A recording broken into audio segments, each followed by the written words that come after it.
Assalamualaikum warahmatullahi wabarakatuh. Waalaikumsalam warahmatullahi Waalaikumsalam wabarakatuh. warahmatullahi wabarakatuh.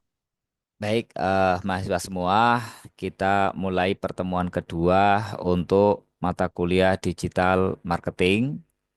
Pertemuan kedua kita akan membahas elemen taktik pemasaran perusahaan. Kalau kemarin kita membahas strategi pemasaran, di mana strategi pemasaran ini yang kalian harus pahami adalah bagaimana cara merumuskan segmentasi, merumuskan targeting, dan merumuskan positioning. Kemarin sudah dipelajari, sudah paham ya? Sudah, Pak. Sudah, baik. Kita lanjut untuk materi taktik pemasaran. Nah, di sini kita akan belajar taktik pemasaran perusahaan. Kita akan belajar tentang definisi dari diferensiasi, bauran pemasaran, dan penjualan atau selling. Kemudian apa saja kerangka diferensiasi secara infrastruktur, konten, konteks, ya, maupun yang lainnya. Kemudian menjabarkan elemen-elemen dalam pemasaran serta tipe pendekatan penjualan atau selling. Nah, diferensiasi atau marketing differentiation. Ini strategi pemasaran di mana perusahaan membedakan produk atau jasa dari produk dan jasa pesaing dengan menonjolkan keunikan atau keunggulan tertentu yang dimilikinya. Nah, di sini diperlukan bagaimana eh, produk atau jasa kita memiliki diferensiasi dibanding dengan kompetitor, memiliki pembeda, memiliki perbedaan dengan kompetitor. Apa nilai uniknya? Ini nanti kalau kalian kerja di perusahaan sebagai marketing, maka kalian diminta untuk merumuskan ya dari produk, barang atau jasa tersebut, apa nilai keunikannya? Apa yang membedakan dibanding dengan kompetitor? Ini harus diketahui. Ini harus dirumuskan. Misal, kalau kalian menjual produk mobil, maka kalian harus kuasai dan pahami mobil kalian itu bedanya, nilai bedanya dibanding dengan kompetitor itu apa? Itu harus dipahami. Sehingga nanti ketika kalian punya anak buah, kalian jelaskan produk ini memiliki pembeda, memiliki keunikan, memiliki value atau nilai yang bisa diterima oleh customer, yang bisa memberikan benefit terhadap customer. Tuh. Karena nanti dalam persaingan bisnis ketika kalian kerja di perusahaan, ya, kalian akan bersaing dengan kompetitor-kompetitor kalian. Nah, ketika bersaing dengan kompetitor, pasti yang namanya customer itu nyari nilai lebih dari produk yang akan dia pilih. Produk kompetitor atau produk kita. Customer akan memilih produk kita bila produk kita memiliki value yang berbeda dengan kompetitor. Memiliki value yang lebih memberikan benefit, memberikan manfaat, yang lebih memberikan daya tarik seperti itu. Pasti milih, ya pasti milih ke kita. Itu kalau dilihat dari sisi pembeda produk. Yang lain ada. Misalnya dari sisi pelayanan, ya misalnya dari sisi bundling atau paket-paket produk yang menyertainya, itu bisa. Ini dalam rangka kalian memenangkan persaingan, seperti itu. Dalam rangka kalian memenangkan persaingan. Karena kalau bisnis di luar itu, kita akan dihadapkan dengan pesaing. Bagaimana kita bisa memenangkan pasar? Apakah kompetisinya ketat? Kalau kalian misalnya berhadapan dengan di perusahaan dengan produk yang persaingannya ketat, ya bisa saja kalian menjumpai itu. Perusahaan akan minta, pokoknya kamu harus mencapai target. Kalau nggak mencapai target, ya nanti ya dicerewetin ya atau mungkin dapat punishment, tidak dapat reward dan sebagainya. Karena perusahaan itu maunya untung. Kalau ada kalian sebagai karyawan ya, sebagai anak buah kok tidak memberikan untung, rugi melulu, penjualan tidak ada, minus growth, minus pertumbuhan, ya sudah. Gimana mau dipakai kalian? Gimana kalian mau berkarir kan seperti itu? Nah, selain itu kalau kalian punya anak buah atau sebagai pimpinan, sebagai leader, maka mau ndak mau harus mampu menjelaskan kepada anak buah rumusan diferensiasinya produk yang memiliki nilai lebih dibanding kompetitor itu apa aja poin-poinnya. Kalian harus merumuskan itu. Itu tugasnya marketer, tugasnya marketing, tugasnya product manager. Itu tugas. Ya, kalau kalian di perusahaan bukannya perusahaan yang nyari ini loh value yang berbeda ini tidak, tapi kalian yang mencoba untuk merumuskan sebagai perumus, perumus strategi gitu. Bisa tuh nanti si Damara diterima di perusahaan farmasi misalnya atau otomotif misalnya. Maka Damara diminta, ini kau jualan produk ini, jualan produk mobil ini. Maka silakan kamu jualan, targetmu adalah 10 unit per bulan. Harus tercapai. Wah, tentunya untuk kalian mempromosikan kepada customer, kalian harus paham tuh ya produk tersebut ya. Jelaskan semenarik mungkin, sedetail mungkin sehingga customer yakin. Artinya kalau kalian mau meyakinkan customer supaya bisa membeli produk kalian ketimbang dia memilih kompetitor, maka mau tidak mau adalah kalian tonjolkan value, nilai yang melebihi nilainya dibanding dengan kompetitor sesuai dengan kebutuhan, keinginan, harapan dari customer. Kalau nggak sesuai ya nggak akan dipilih. Udah pasti. Artinya apa? Kalian nggak mencapai target. Tuh, itu yang terjadi ya kalau kalian di perusahaan. Karena perusahaan itu sangat concern sekali dengan penjualan. Nama orang sales itu concern banget. Kalau orang sales nggak prestasi, nggak mencapai target itu udah diobok-obok. Karena jantungnya, kehidupannya perusahaan itu ya di penjualan. Tuh. Jadi kalau kalian nanti di marketing ya menjadi product manager, kalian menjadi orang yang diharapkan oleh perusahaan. Ya yang diwanti-wanti untuk bisa mensukseskan penjualan. Karena kalau penjualan nggak sukses, yang lainnya pincang tuh. Ya. Karena hidupnya perusahaan itu di penjualan. Hidupnya perusahaan di marketing. Kalau nggak jualan, meskipun perusahaan segede apa, ya bisa runtuh, bisa rontok. Tuh, seperti itu ya. Nah, ini ceritanya itu kalau kalian jadi manajer, maka harus bisa merumuskan strategi ya. Apa nilai lebih yang membedakan dibanding dengan kompetitor? Cari fiturnya apa yang berbeda dengan kompetitor. Misalnya kalian punya handphone, kalian produk handphone dijual, fiturnya apa? Ya, memorinya berapa, RAM-nya berapa, terus modelnya, elegannya dan sebagainya dibanding dengan kompetitor. Ya, kecepatannya, ukurannya. Nah, kalian urutkan tuh, misalnya gini, ini RAM-nya sekian. Maka benefitnya adalah handphone ini tidak mudah lelet. Sehingga Bapak Ibu yang menggunakan handphone ini sebagai pilihan akan merasa nyaman, ya, akan merasa asik dalam bekerja karena handphonenya tidak lelet. Ini keutamanya. Kemudian misalnya handphone ini memiliki garansi keamanan. Jadi kalau misalnya handphone Bapak Ibu ya mengalami kendala teknis, maka ya mudah di dalam perbaikannya. Gitu. Dan Bapak Ibu nggak usah khawatir jika Bapak Ibu membeli produk ini, ya ini ada garansi selama 5 tahun. Wah, misal seperti itu. Maka selama 5 tahun artinya jaminan kuat ya produk ini bisa melayani atau bisa digunakan oleh Bapak Ibu. Nah, tunjukkan itu. Ya, produk ini memiliki pembeda unik ya dibanding kompetitor di mana produk ini, handphone ini ya, ini tahan air ya dalam kedalaman 1 kilometer air ya, misal seperti itu. Ya, sehingga dia akan mikir, oh iya ya, kok keren banget ini, modelnya bagus, elegan, kemudian awet, tahan air. Ya, soal harga kompetitif ya, murah dan sebagainya sesuai dengan manfaatnya yang luar biasa. Nah, itulah tonjolkan sesuatu yang unik, yang berbeda, yang unggul. Ya, kalau misalnya nggak unggul gimana? Nggak ada yang bagus misalnya seperti itu apa? Maka cari yang nilai-nilai yang bagus sehingga yang bagus itu bisa menutupi kekurangan dari produk tersebut. Itu strategi kalian. Itu strategi marketing. Jangan sampai kalian ngeluh, oh Pak saya nggak bisa jualan ya karena memang produk ini lebih jelek dibanding kompetitor. Nggak berarti sampean bukan manajer itu. Berarti banyak ngeluhnya. Kalian bukan leader itu. ya, tidak kreatif namanya. Ngerti nggak maksudnya? Jadi kalau produk itu katakanlah dilihat dari daya saing nggak ada daya saing, nggak bagus gitu, masih kalah dengan kompetitor gitu.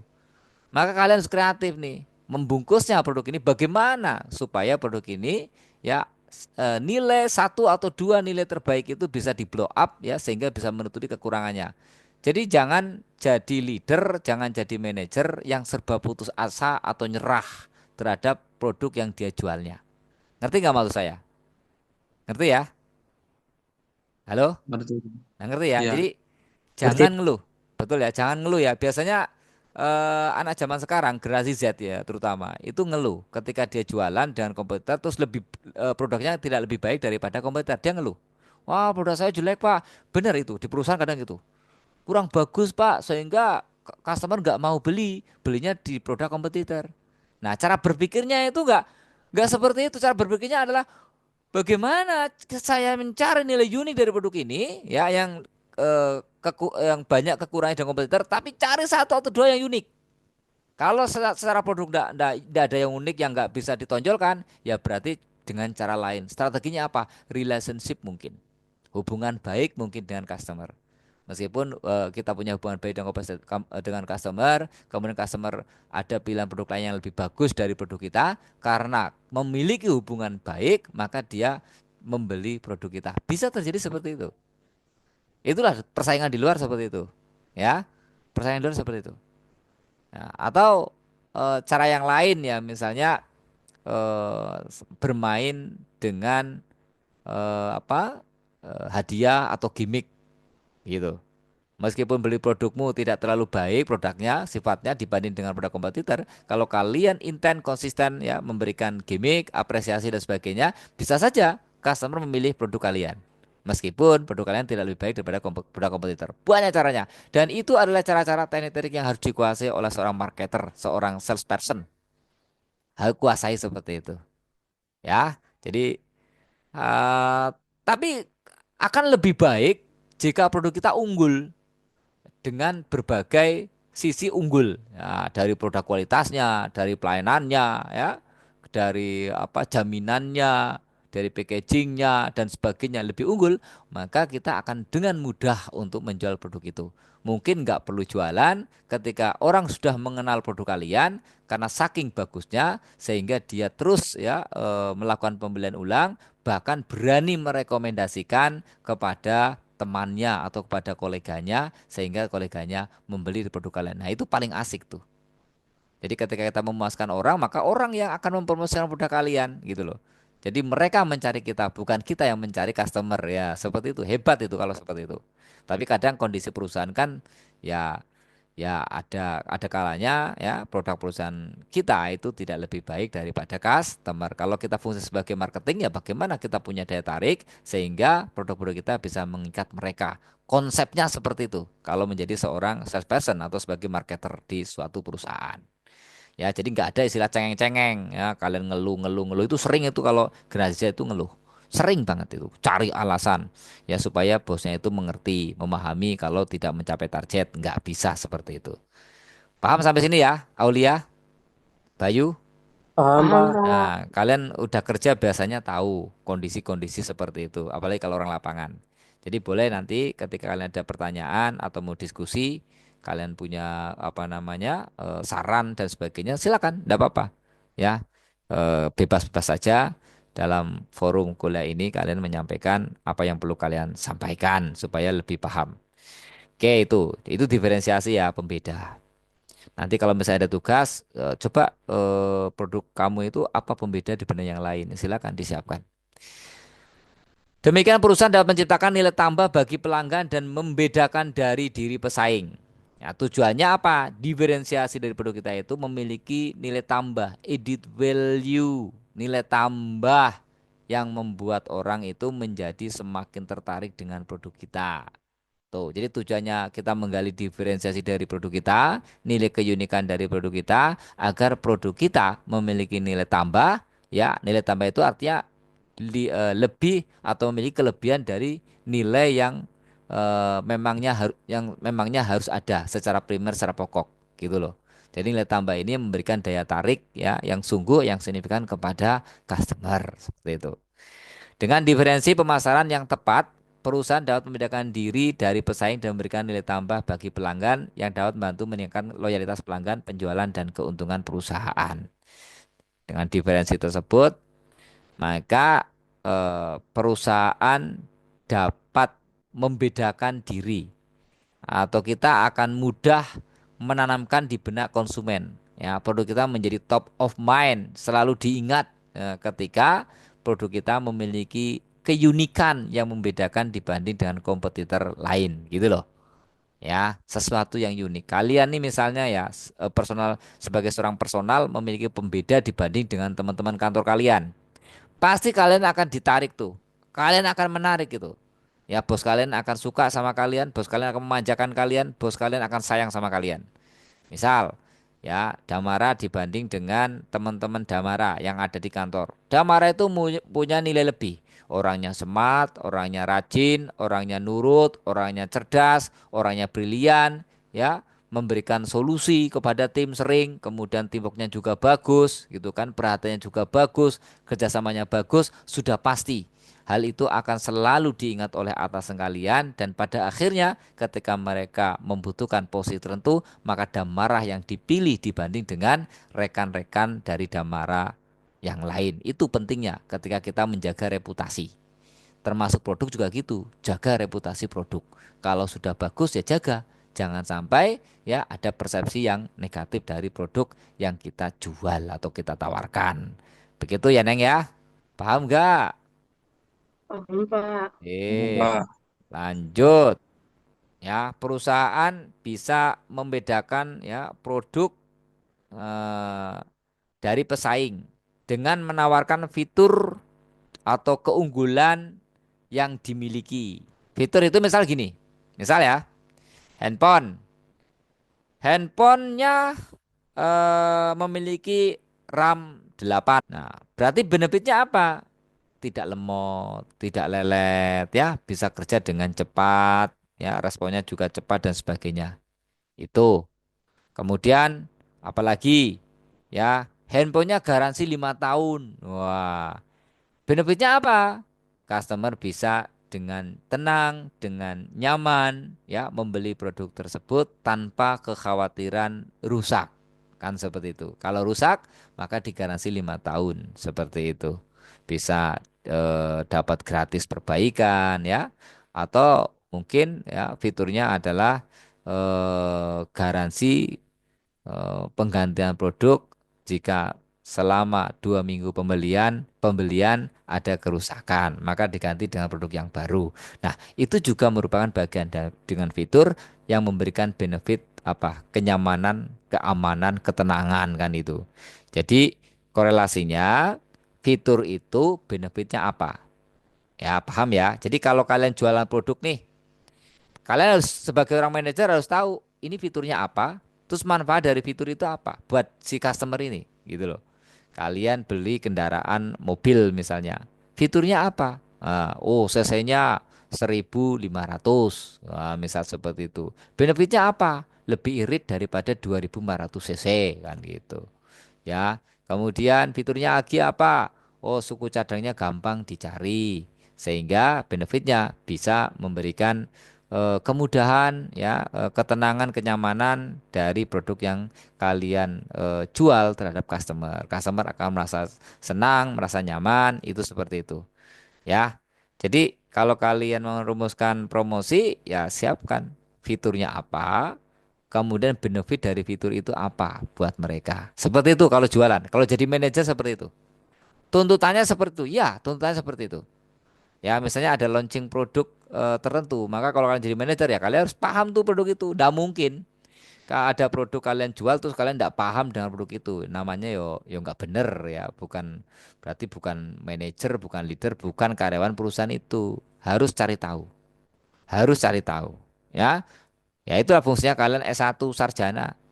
Ya, fungsinya ya kreatif, cari tahu ya supaya kalian bisa berhasil dalam menunaikan tugas sebagai seorang leader atau sebagai seorang eksekutor sales kan seperti itu. Kemudian bisa juga diferensiasi dilihat dari kualitas produknya ya. Produknya lebih baik ya secara kualitas dibanding dengan pesaing.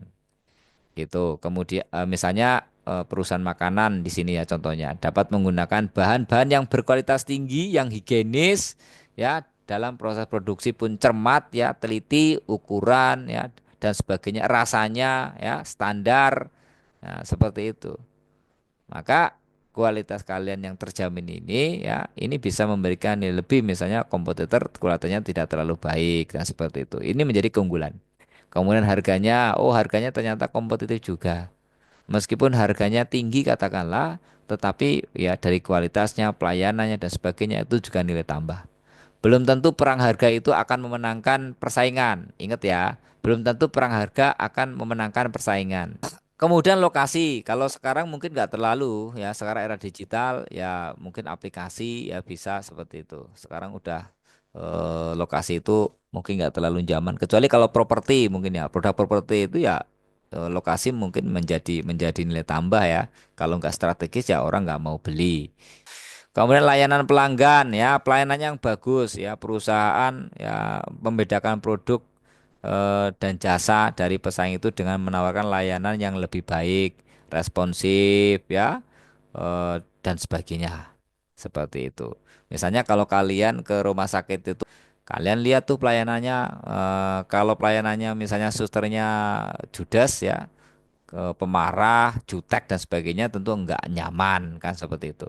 Tapi kalau pelayanannya susternya baik, ramah ya, sabar, tentu kalian akan merasa nyaman itu. Nah, kalau merasa nyaman ya otomatis customer akan selalu menjadi pilihan itu. Pastinya seperti itu akan menjadi pilihan. Tapi kalau dijutekin, terkesan udah nggak mau balik lagi. Kan seperti itu. Nah, hal-hal semacam ini adalah kalian harus pahami, harus tahu. Suatu ketika kalau kalian menjadi eh, tim sales atau tim manager, kalian akan menjumpai ini. Nah, ini kerangka 4C ya. Jadi pertama customer, dimensi customer ya, di mana perusahaan harus memahami kebutuhan dan keinginan customer. Cara pandang kita, kacamata kita sebagai penjual itu, kita harus melihat apa sih yang diinginkan, yang diharapkan, yang dibutuhkan dari customer kita. Sehingga kita, kalau kita tahu apa yang mereka butuhkan, inginkan, dan harapkan, ketika kita menawarkan produk kepada mereka, maka ya kita akan menyiapkan informasi-informasi, menyediakan apa yang dia butuhkan, inginkan dan harapkan. Sehingga langsung TikTok tuh, langsung nyampe ya, sesuai sasaran. Sehingga ketika kita menjual, ini langsung call to action ya, langsung terjadi pembelian. Call to action, terjadi pembelian. Kemudian bisa juga dilihat dari dimensi cost ya, pembeda cost atau biaya. Nah, perusahaan juga atau kalian sebagai tim sales juga mempertimbangkan dari produk yang kalian tawarkan, yang kalian jual, kira-kira customer kerepotan nggak untuk mendapatkan? Jangan-jangan akan menambah biaya operasional. Nah, itu jadi pertimbangan juga. Contoh yang sering ya, kalian misalnya jual di sini Tangerang, jual produk handphone. Nah, kemudian yang beli itu ternyata ada di Pulau Bali. Tentu dia mikir, ya jauh-jauh saya mendapatkan di Tangerang mendingan yang dekat-dekat dengan Bali, Surabaya misalnya. Sehingga akan mudah memonitor apabila terjadi apa-apa. Kemudian ketika terjadi suatu hal juga wilayahnya lebih dekat, pertimbangan seperti itu. Itu bisa terjadi. Ya, kenapa? Ya, bisa juga kalau terlalu jauh nanti kosnya biayanya juga akan tinggi ya, ongkos kirim dan sebagainya. Makanya kalian pertimbangan tuh ya terhadap customer. Customer mendapatkan produk kita itu perjuangannya bagaimana? Jangan-jangan energinya habis buat mendapatkan atau menunggu produk kita. Tentu dia akan kabur dan tidak kembali lagi kan seperti itu ya. Kemudian bisa juga dilihat dari convenience, kenyamanan ya, kenyamanan. Jadi dipertimbangkan antara kenyamanan atau kemudahan yang diberikan produk atau jasa kalian ya terhadap pelanggan. Baik mencakup kenyamanan lokasi, waktu pengiriman, respon. Nah ini. Makanya kalau kalian jualan baik itu di marketplace dan sebagainya, ketika menghandle customer Ya, yang santun, yang cepat responnya, jangan lemot, jangan lamban. Kalau lamban dia akan berpaling ke penjual lain. Rata-rata seperti itu. Apalagi anak zaman sekarang. Generasi saya generasi nggak sabaran, ya ta? Generasi nggak sabaran. Giliran beli, klik, order, ya, dilatin terus. Ini kapan nyampainya ya? Kapan nyampainya ya? Kan gitu. Ya, ditungguin terus itu produk kok nggak nyampe-nyampe ya gitu bikin resah. Tapi kalau misalnya si penjualnya responnya cepat ya ya oke oke kak oke kak baik kak akan kami segera kirim ya kak terus diinfokan kami akan kirim pada jam 4 sore ya kak insya Allah pagi harinya itu sudah nyampe paling lambat mungkin yang biasa terjadi itu sebelum jam 2 siang kak, jadi tunggu aja kisaran jam sebelum jam 2. Namun apabila lebih dari jam 2, kakak boleh nelpon saya untuk menanyakan keberadaan produk tersebut. Nah, jelas tuh, responnya jelas. Kalau kita menjelaskan dengan jelas. Kemudian komunikasi yang baik ya. Komunikasi, pertimbangan bagaimana komunikasi dengan pelanggan. Ya, clear enggak? Mudah dipahami? Tidak. Ya, membuat customer jengkel atau tidak. Nah, itu. Kalau misalnya kalian mau menjual suatu produk terus suasana hati kalian tidak baik, ya udah istirahat saja dulu jangan dipaksa. Ya, istirahat bilang sama atasan, "Bapak, saya izin dulu. Suasana hati saya tidak baik ya. Biar saya menenangkan pikiran dulu." Nah, saya khawatir kalau saya nekat ketemu customer, nanti ketika ada apa-apa saya gampang tersulut marah atau tersinggung ya sehingga hubungan baik terhadap customer itu menjadi tidak baik atau terancam. Nah, itu ya tidak diinginkan seperti itu. Ya, tidak diinginkan. Lanjut ya. Nah, ini eh secara 4C dalam dimensi ya bisa juga dipecah ya dengan infrastruktur. Di sini melihat aspek fisik dan produk atau jasa seperti teknologi, sistemnya ya. Teknologinya kira-kira produk itu gampang enggak untuk dikirim diterima oleh customer kan gitu. Kalau menggunakan software, kira-kira software itu ada masalah atau tidak, ada atau tidak. Ya, sistemnya dalam pengiriman itu bagaimana? Jelas infrastrukturnya seperti itu. Tidak membuat orang berpaling. Kemudian konten ya, perhatikan inti dari produk atau jasa seperti fitur atau keunggulan produk yang ditawarkan dilihat benar ya, menarik atau tidak ya, memiliki nilai yang lebih atau tidak. Cari itu. Kalau nggak punya nilai lebih gimana ya? Cari ya sampai ketemu nilai lebihnya dan ditawarkan kepada customer menjadi daya tarik. Ya, seperti itu. Konteks memperhatikan faktor eksternal yang memperoleh perilaku atau preferensi pelanggan. Nah, seperti tren industri, preferensi budaya, ini juga dilihat ya. Bulan ini trennya apa nih? Ya, tren apa kira-kira produk ini, Neng? Ya, Aulia, produk sekarang trennya apa nih kira-kira? Lagi ngetren apa nih, Aulia? Di bulan Februari, ya, Aulia.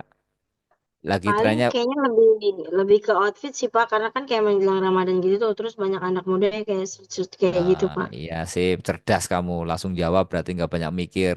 Emang Aulia itu pinter ya. Bagus, begitu tuh. Jadi outfit, oh kalau outfit ya mungkin Aulia, Aulia udah mulai nih mungkin usaha-usaha. Sekarang lagi rame itu ini Aulia di bidang politik Aulia. Bisa aja Aulia bisnis pakaian ya yang berkarakter politik. Wah, apa tagar Indonesia gelap, nah, misal gitu. Apalagi Paling peminatnya bapak-bapak itu Pak, banyaknya. mahasiswa kan itu lagi musim tuh. Terus gambar Indonesia mungkin ya Garuda darurat misal gitu. Enggak lah bapak-bapak yang muda juga. Kalau yang muda apa? Bola mungkin ya, bola, jaket. Coba kalian mulai usaha tuh. Oh, gaji kalian sisihkan, terus kalian produksi outfit ya pakaian. Kalian nggak perlu harus jahit sendiri, nggak perlu. Tinggal kalian punya desain, kemudian dimaklunkan ya, kirim ke orang. Bang, saya mau produksi berapa? Ya dua lusin, dua empat piece itu lebih murah. Jangan satu piece ininya ordernya. Satu piece ya harganya mahal. Kalau harganya sekian piece gitu sesuai dengan nilai minimal produksi maka murah. Kaos-kaos itu ya Neng ya, itu paling kalau kita beli ya dengan dua lusin katakanlah harga mungkin bisa 40.000 atau 20.000 yang bagus kualitasnya ya Combat 24S misal gitu. Nanti kalian jualnya 80.000 atau kalian pesan ya saya mau beli saya mau bikin dua lusin saya kasihkan labelnya ya Mas nanti pasangin ya satu-satu bisa seperti itu bisa namanya private label ya mungkin kalian pernah menemukan kan minuman merek Indomaret nah Pernah itu Pak. iya itu namanya private label ya nah ini Damara tahu tuh yang di Indomaret ya ya Damara ya nah itu Itu kayak Pak ada namanya kalau label Indomaret. Home betul. brand, home brand. Iya, itu private label namanya Damara. Jadi dia apa ya? Marketing ya. Dia menjual produknya misalnya itu dari Aqua tetapi diklaim dengan labelnya Indomaret namanya private label. Nah, kalian bisa tuh produksi seperti itu. Bisa banyak kok agen-agen itu produk-produk tertentu itu ada. Baju, kaos gitu kan. Tinggal kalian marketingkan tuh punya website gitu kan terus punya apa namanya menawarkan itu kemudian beli kalian nggak usah pusing produksi tinggal order aja gitu tinggal order saja itu seperti itu bisa kemudian kolaborasi ya kalian bisa kolaborasi dengan customer ya oke customer ini kalau kalian bisa mereferensikan produk ini ke orang lain ya, ada dua customer maka saya kasih satu produk buat kalian ya seperti itu ya ada hubungan imbal balik dengan customer gitu kan untuk menawarkan produk-produk kita ke yang lain. Itu namanya kolaborasi atau mitra bisnis. Gitu. Perusahaan dapat membedakan diri dari pesaing dengan menawarkan kerjasama yang lebih baik dengan pelanggan atau mitra bisnis mereka seperti program loyalitas atau kemitraan strategis. Kan gitu ya. Lanjut ya.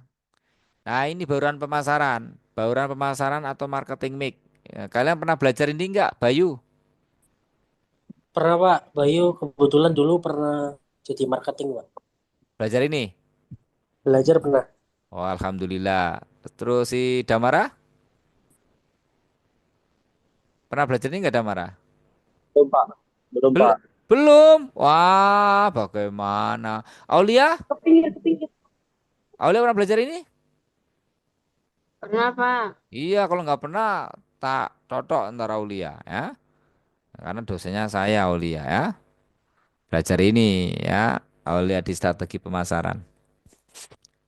Jadi gini, Damara ya, ini Damara nih. Jadi produk itu ada namanya daur hidup produk ya atau produk life cycle.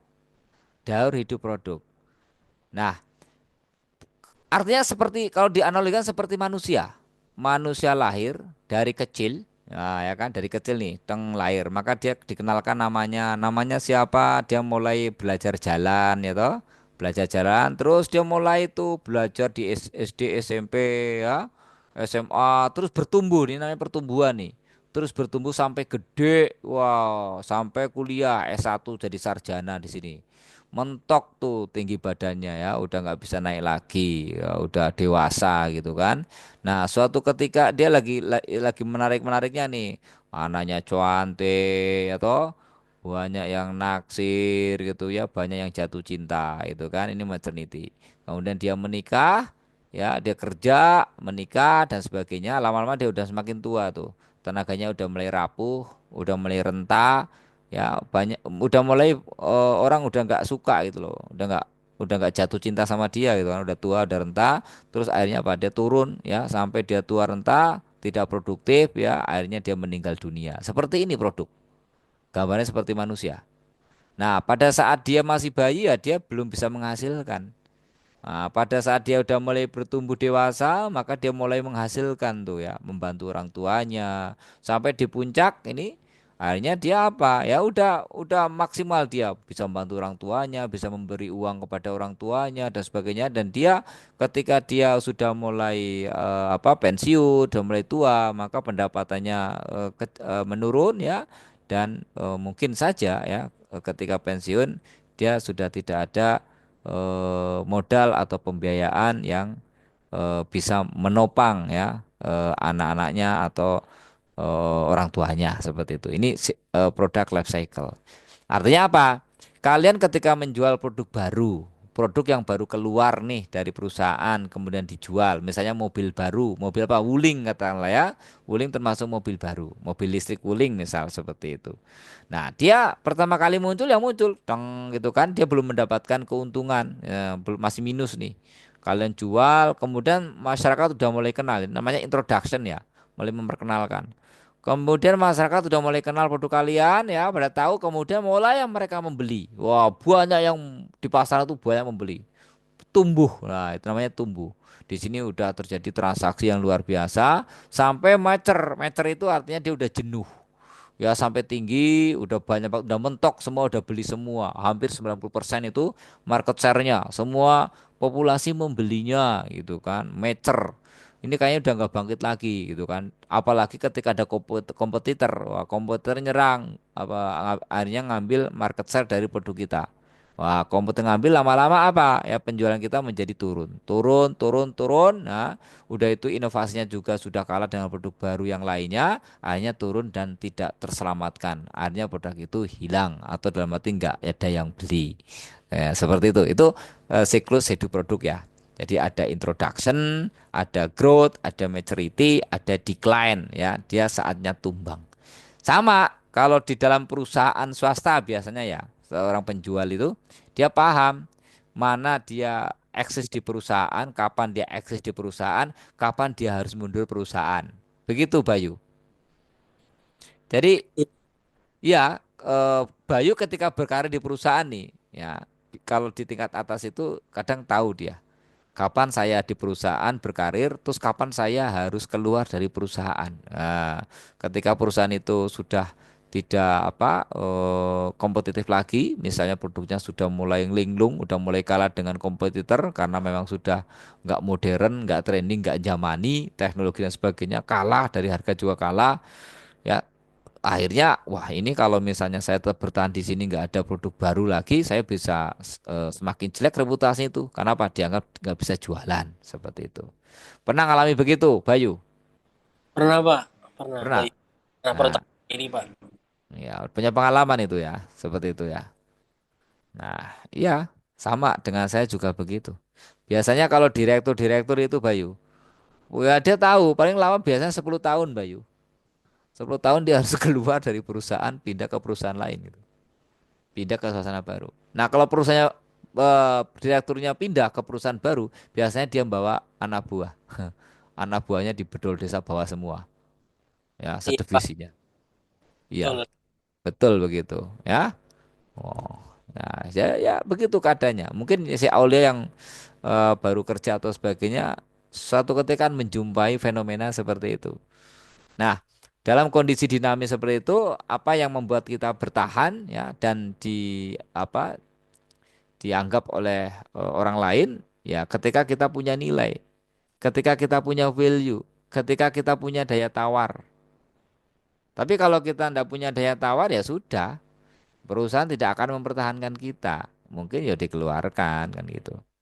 Makanya ketika kita punya kesan baik di tim, ya, di atasan kita, ketika atasan kita mungkin dia keluar dari perusahaan dan dia bekerja di perusahaan yang lebih bagus, lebih baik, biasanya dia nelpon kita.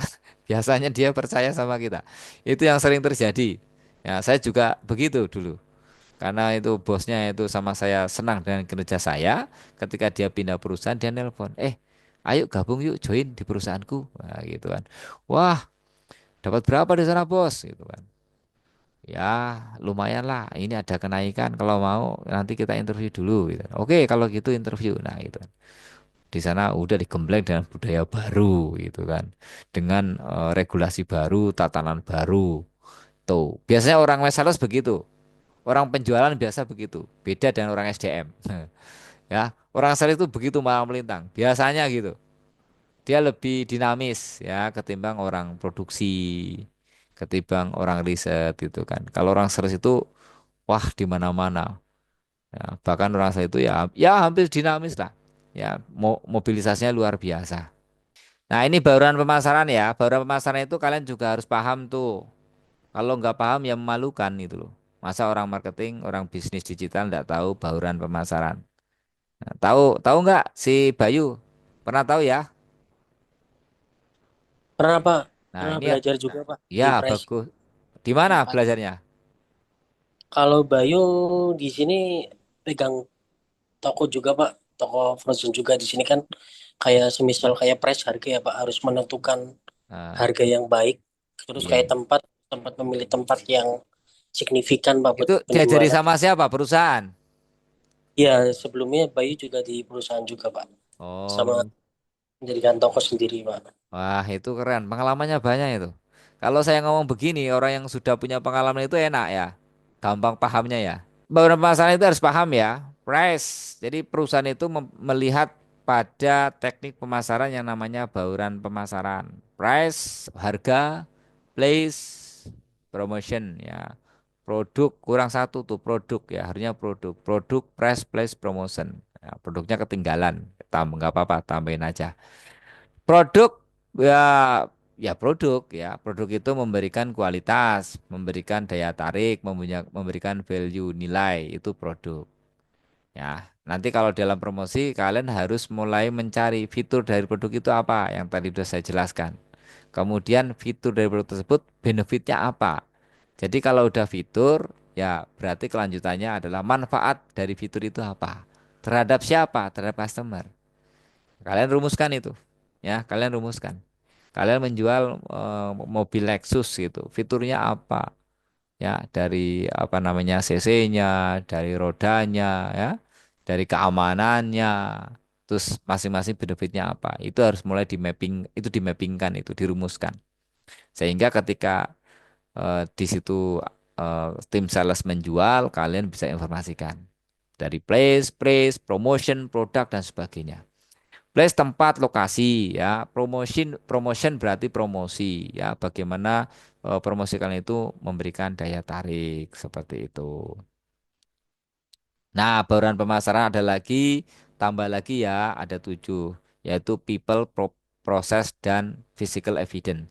Ini pengembangan ketika produknya produk jasa. Ya, tapi kalau produk barang juga nggak apa-apa. Ya, juga ini bisa dikaitkan. Jadi produk press promotion yang tadinya untuk produk barang akhirnya meningkat karena sekarang sudah banyak pelayanan dalam bentuk jasa. Misalnya rumah sakit itu jasa, sekolah, kampus itu juga produknya produk jasa. Maka selain produk, price, place, promotion juga di sini dipertimbangkan people, orang-orangnya bagaimana nih? Ya, tim penjualannya bagaimana? Santun tidak terhadap customer ya, responnya cepat atau enggak terhadap customer. Karena kalau enggak santun, enggak cepat ya, lada lede, rumit gitu kan, lemot, maka customer menjadi kapok. Oh, Biasanya Bayu temuin biasanya di pom bensin Pak, sering banget Pak sampai luber. Terus nah, oh gitu. iya Pak, sampai maksudnya kalau beli di pom bensin kayak Ya. SPB, SPBU ya mohon maaf Pak. Biasanya sering begitu kalau ngisi full itu sampai luber, beda kayak yang kayak Shell atau yang Oh, pelayanan lebih oke sih Pak. Kalau oh menurut gitu. Oh gitu. Sel nggak mungkin sampai luber luber ya. aman Pak. Misal kita full juga dari orangnya pekerjanya masih masih bisa apa? Misal kita paksa gitu Pak Heeh. untuk fullin sampai mentok itu bisa. Oh Kalau gitu. kalau misal ke SPBU kalau yang Bayu sering ditemuin di Heeh. sini sering luber malah Pak. Iya iya iya. Sering luber akhirnya kena casnya ke kita ya. Iya Pak. Jadi Nah kita gitu. kecewa Jadi gitu. kita rugi. Nah, kemudian physical evidence itu maksudnya adalah bukti fisik. Nah, kalau perusahaan itu punya perusahaan itu katakanlah gedungnya bagus ya, gedungnya meyakinkan. Tentu ketika kita mau invest di sana atau membeli produk di sana kita akan lebih yakin. Ada nilai garansinya, ada label halalnya, misalnya seperti itu.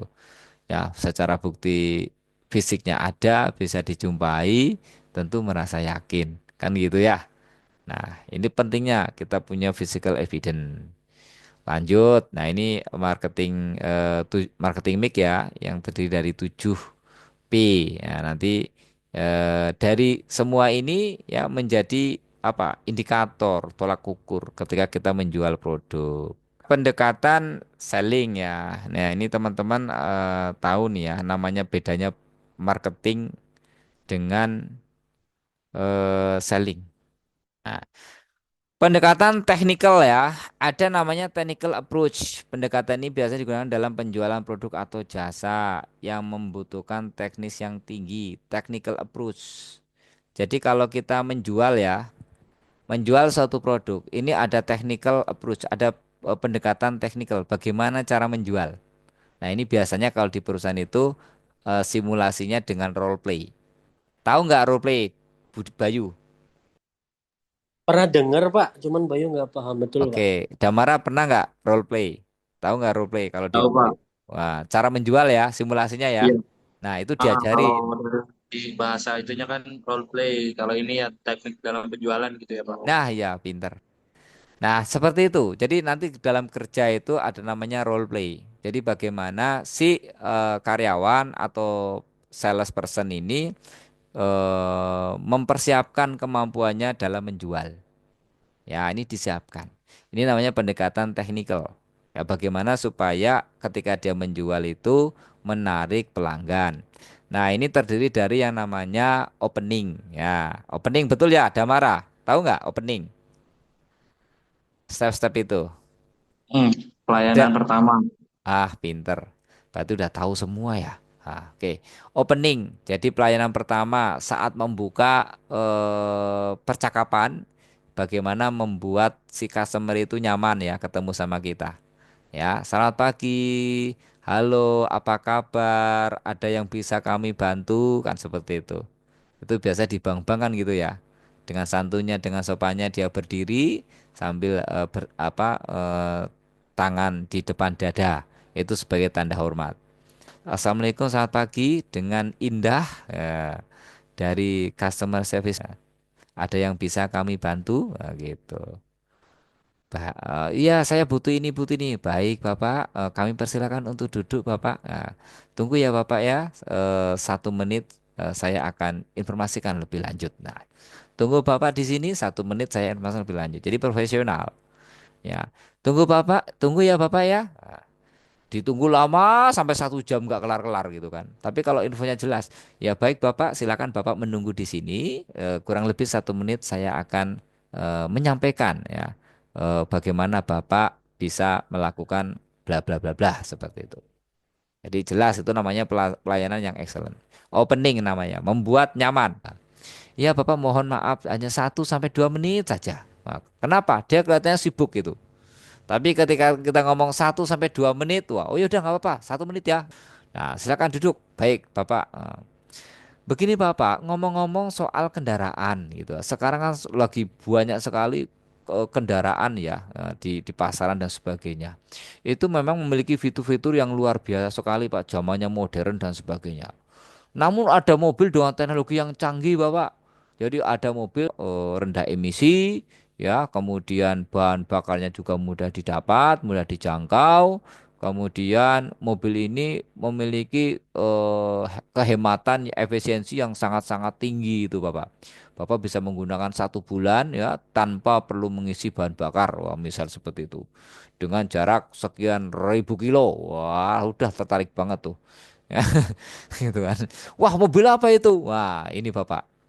Mungkin Bapak punya pengalaman yang tidak menyenangkan ketika menggunakan mobil yang lain, kemudian mobil itu gampang macet, gampang ngadat pada saat pengisian BBM. Nah, ini adalah produk dengan bahan bakar alternatif yang sangat-sangat ramah lingkungan. Wah, seperti itu. Wah, akhirnya dia tertarik. Oh, gitu. Wah, keren banget. Coba modelnya. Wah, oh iya, modelnya macam-macam Bapak. Ada 5 tipe. Wah, tipe A, tipe B, tipe C. Warnanya juga nyentrik-nyentrik Bapak. Oh iya, mana ada nggak modelnya di brosur? Sampaikan brosurnya dan sebagainya. Kemudian dia mempresentasikan produk. Jadi dari opening membuat rasa nyaman dulu, udah nyaman nih ya. Mohon 1-2 menit untuk berbicara itu opening ya. Kemudian probing. Bapak ngomong-ngomong bicara masalah kendaraan nih Pak. Apa yang membuat Bapak tertarik pada suatu kendaraan yang merasa nyaman ya, yang paling disenangi nih? Seperti apa tipenya Pak? Dari bahan bakarnya atau modelnya atau apa? Wah, itu namanya udah probing ya. Nah setelah itu baru oh iya saya suka mobil ini ya. Tapi saya nggak suka ini. Nah itu mulai ya handling objection. Ya. Kalau mobil ini seperti apa? Itu namanya handling objection. Ketika ada pertanyaan kemudian dia menjawabnya. Setelah itu dia presentasikan apa yang dia inginkan ya. Kalau presentasi menjelaskan fitur dan benefit yang menarik customer, setelah itu closing. Kalau udah tertarik ya udah closing deal. Baik Bapak, kalau begitu Bapak lebih menyukai mobil dengan warna ini dan merek ini ya Pak? Iya. Wah, tepat sekali Bapak. Baik kalau begitu Pak, ini kan kita punya stok dua. Nah, kebetulan ini termasuk yang paling ramai Bapak, daripada keambil oleh pelanggan lain, mungkin Bapak bisa memberi tanda jadi.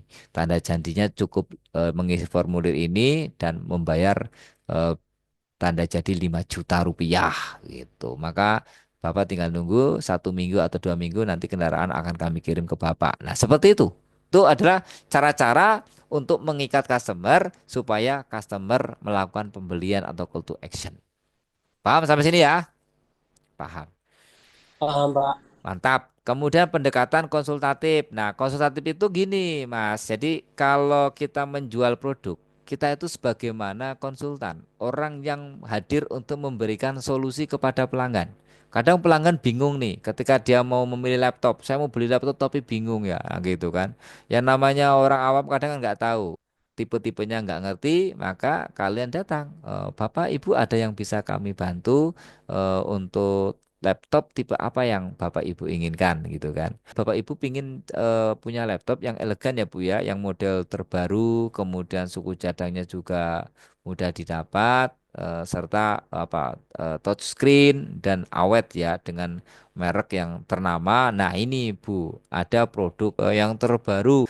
Ini juga nggak bayan-bayan masalah kualitas Bu, sudah terbukti gitu kan, garansinya saja 5 tahun Bu. Artinya apa, dia berani nantang 5 tahun, buat daya tahan baterai dan sebagainya itu terjamin kualitasnya. Oh gitu ya, kalau kalau dia nggak berani menjamin, nggak mungkin dia menjamin 5 tahun Bu. Kalau dia nggak, kalau produknya nggak bagus, nggak mungkin dia akan garansi 5 tahun, paling garansi cuma setahun misal seperti itu. Wah luar biasa ini gitu kan, akhirnya dia tertarik dan membeli. Itu namanya consultative approach. Jadi memberikan informasi, edukasi kepada customer supaya dia bisa menentukan pilihannya. Kemudian ada relationship.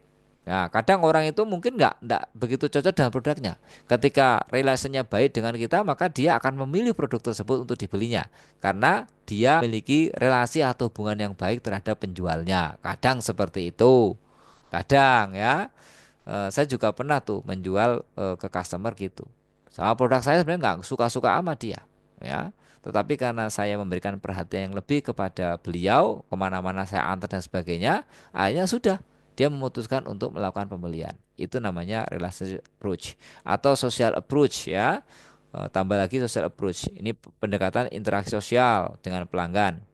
Penjual menggunakan pendekatan sosial untuk membangun ikatan dengan pelanggan dan menciptakan lingkungan yang nyaman dan santai. Ya, hubungan baik dengan dia secara sosial sehingga dia nyaman, akhirnya dia memilih kita, produk kita. Padahal sebenarnya dia nggak suka sama kualitas produk kita. Tetapi karena kedekatan, karena adanya hubungan sosial yang baik, maka dia melakukan pembelian. Ada namanya agresif. Ini pendekatan dengan cara menekan, memaksa kepada pelanggan. Gimana biar pelanggan membeli produk dan jasa yang ditawarkan? Wah, udah pepet terus sampai dia nggak enak itu kan. Seperti itu akhirnya dibeli produk kita. Itu namanya agresif approach. Nah, yang paling efektif yang mana? Yang efektif mana ini? Kira-kira dari dari 5 pendekatan ini. Sosial sih, Pak. Social approach. Iya, Oke, Pak. kalau social approach itu lebih cenderung lama, nggak laku-laku itu, ya, lebih cenderung lama untuk mencapai target. Orang sales itu biasanya mencapai target. Nah, kalau untuk mencapai target itu namanya menggunakan pendekatan aggressive approach, cuman untuk jangka panjangnya nggak bagus. Ya, yang bagus yang apa? Yang bagus adalah technical approach. Ya, dengan teknik yang baik sehingga orang itu tertarik untuk membeli. Nah, ini lebih ke arah intelektual nih, technical approach ya, sama konsultatif approach. Ini biasanya digunakan ya pada perusahaan-perusahaan dengan produk yang kompetitif, kayak misalnya mobil, ya, farmasi, obat dan sebagainya. Itu menggunakan technical approach dan konsultatif approach. Jual beli laptop dan sebagainya, ini konsultatif approach. Ya, aggressive approach ya ini maksa, ini mepet itu. Tapi biasanya ini jangka pendek. Memang dia akan menggunakan teknik penjual supaya masuk target dalam jangka yang pendek. Itu aggressive approach. Ya, itu pilihannya seperti itu. Tapi membuat orang itu menjadi trauma, menjadi males gitu kan. Wah, maksa banget nih ngejual gitu. Bayu izin bertanya ya Pak. Ya, silakan. Baik, Bayu kan kebetulan kerja sekarang di bagian lapangan ya Pak, ya. Ketemu Iya. customer, jadi kan Heeh. keluhan gitu Pak. Jadi Ya, Bayu ini apa ya? Ingin bertanya Pak. Jadi kan ada dua produk ya Pak, dua produk air mineral yang mungkin terkenal ya Pak sekarang ya, kayak ya, aku sama air mineral ya. ya. Kenapa, baik Pak, Bayu izin bertanya Pak, kenapa produk Aqua tuh lebih laris Pak dibandingkan yang lem mineral, yang lem mineral gitu Pak? Iya, iya. Jadi Baik, betul ya, terima kasih. Jadi gini, top of mind. Jadi ketika orang membeli suatu produk ya untuk air mineral, Aqua itu satu pemasar lama dan dia sudah masuk ke di benak customer menjadi top of mind. Top of mind itu eh, menjadi apa di mindset teratas. Jadi kalau orang nanya, produk mineral yang paling ini apa? Aqua, gitu kan. Kemudian dia merasa ya lebih percaya diri kalau menggunakan produk Aqua karena memang bukan produk abal-abalan, udah ternama, terus bergengsi, lebih bergengsi. Dia merasa lebih bergengsi, merasa nyaman, merasa wah dengan Aqua. Satu itu. Lem mineral ya lem mineral itu kalau saya sih lebih milih lem mineral. Tapi memang ya, secara branding Aqua. Kalau saya lebih suka lem mineral ya karena mm-mm, manis ada manisnya dan rasanya lebih standar, lebih jernih, lebih enak. Kalau saya ya. ya Pak, sama Pak. Oh, saya nggak suka aqua. Nah, mungkin perlu jam terbang lebih tinggi lagi, lebih lama lagi gitu kan untuk lem mineral. Suatu ketika bisa saja mengalahkan aqua. Karena secara branding top of mind itu aqua. Orang membeli air mineral kan selalu bicara beli aqua dong. Ternyata apa? Lem mineral kan gitu. Betul nggak? Ya kan? Betul Pak, betul. Betul. Iya, beli fit.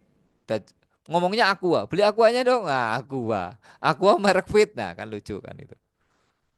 Tuh. Menang branding pada Aqua. Cuman secara Betul. kompetisi lebih banyak yang melampaui. Cuman dia Ya, branding dan tahan lamanya itu yang ya, membuat customer masih tetap masih tetap. membelinya.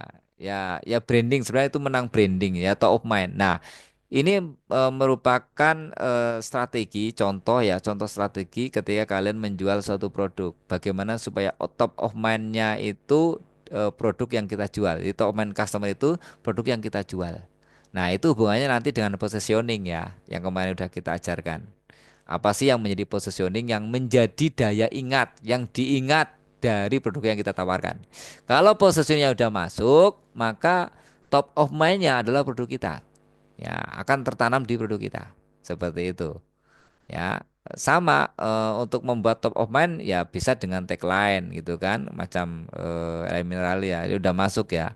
Apa itu minuman yang ada rasa manisnya, udah pasti ngomongnya kalau itu air mineral. Gigi bersih, senyum Pepsodent, ya udah pasti Pepsodent gitu kan. Senyum cemerlang, nah itu kan. Apalagi itu fresh, nah, pakai apa tuh? Pasta fresh apa?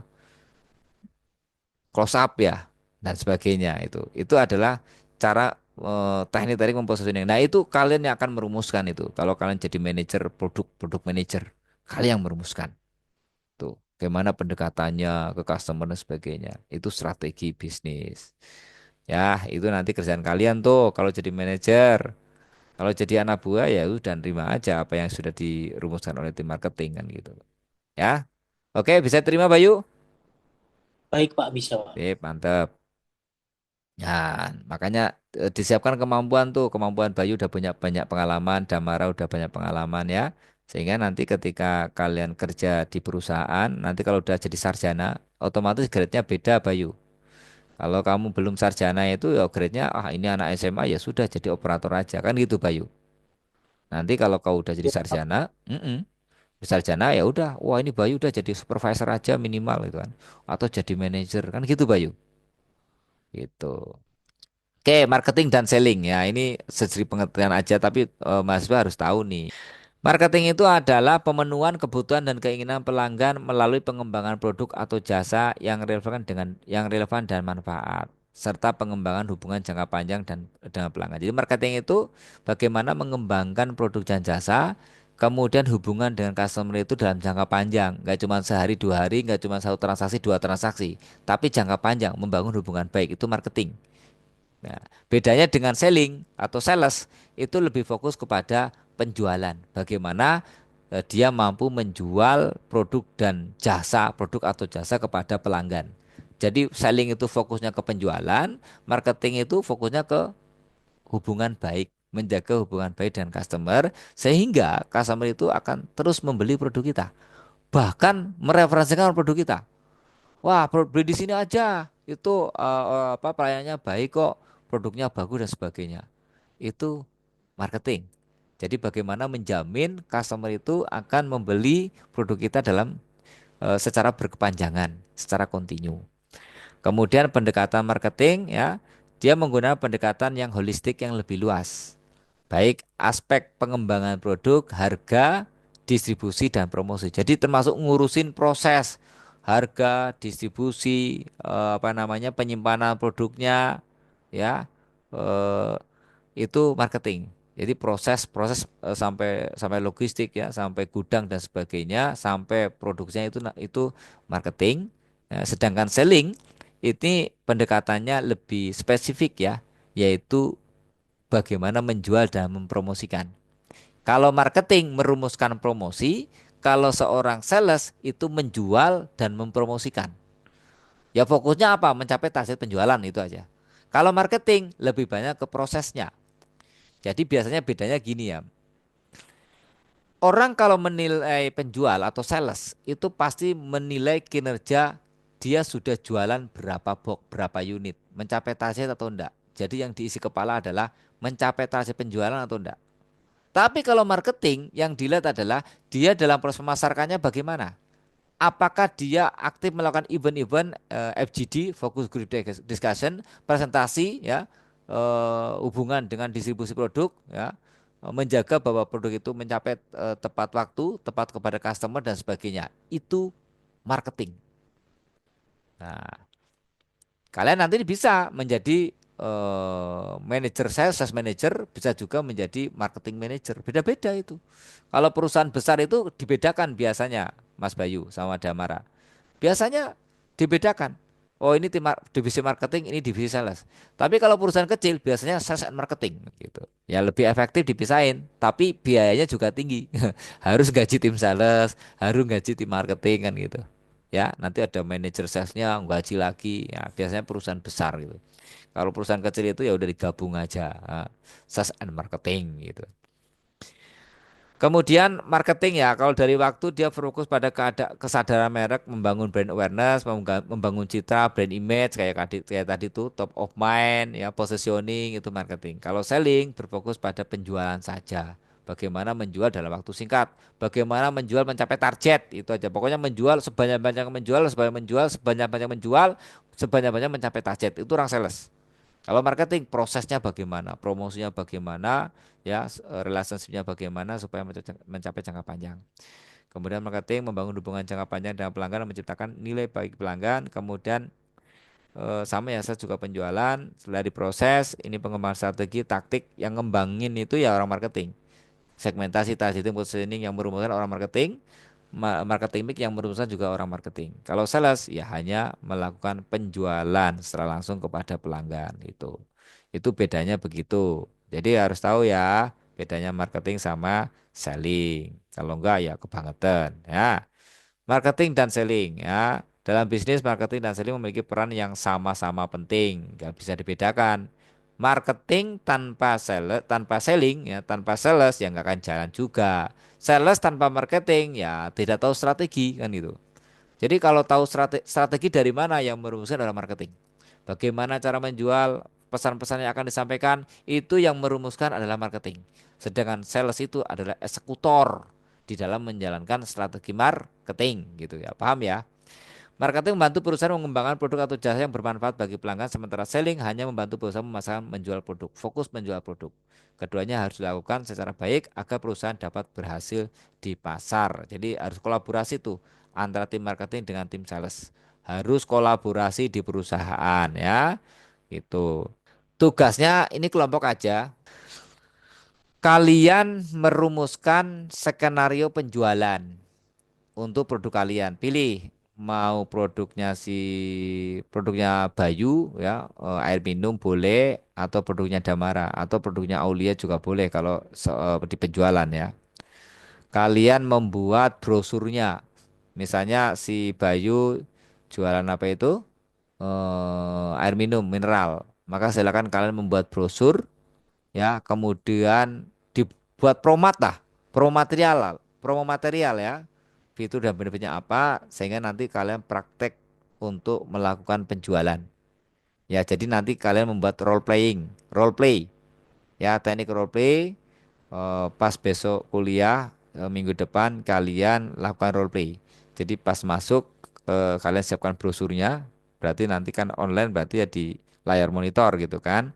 Nanti misalnya Damara jadi customernya, nanti Bayu jadi penjualnya. Nanti gantian Bayu jadi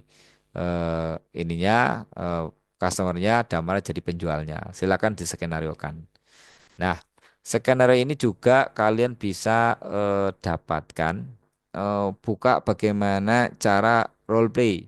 Kalian bisa belajar dan siapkan. Itu. Ini diatasin lagi. Nah, ini kalian ini bukunya, ini buku saya yang nulis ya. Ini nanti diklik di sini atau pilih yang mana. Jadi CDP training, klik saja. Nah, di sini kalian udah bisa materi-materi yang saya sampaikan. Ini insya Allah ada di sini. Termasuk strategi pemasaran yang kemarin. Ya, kalau misalnya kalian nggak ketemu sama saya, ketemu sama dosen lain. Nah, ini di halaman 348 ya. Simulasi role playing. Nah, ini simulasi cara menjual ya. Simulasi role playing apa aja tahapannya? Nanti kalian bisa buka ini. Ya ini gratis ya. Jadi buka.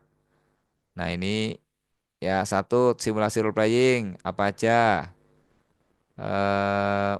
Membuka percakapan di sini ada sih. Sebentar, aduh. Nah ini kan ada nih role playing. Nah ini opening ya. Nih dari halaman ini nih. Halaman 345. Opening.